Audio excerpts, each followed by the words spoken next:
அவங்களோட நகரங்கள் இப்போ அமைதியா இருக்கு. ஆனா அவங்க விட்டுட்டு போன பொருட்கள் ஆயிரக்கணக்கான கதைகளை சொல்லுது.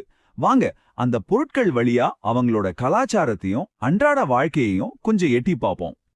ஹரப்பா மக்கள் தங்களுக்குள்ள மட்டும் வாழல, அவங்க ஒரு குளோபல் ட்ரேட் நெட்வொர்க்கோட மையமா இருந்திருக்காங்க. இந்த டேபிள பாருங்க. குஜராத் கடற்கரையில இருந்து சங்குகள், ஆப்கானிஸ்தான் மலைகள்ல இருந்து நீல நிற வைடூரியம், ஓமன்ல இருந்து செம்பு, இது எல்லாமே சிந்து சமவெளி நகரங்கள்ல கிடைச்சிருக்கு.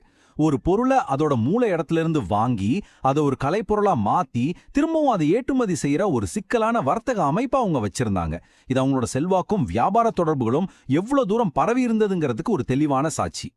வாங்க அவங்களோட கைவினைப் பொருட்களை ஒன்னொன்னா பார்க்கலாம். முதல்ல இந்த மட்பாண்டங்கள்.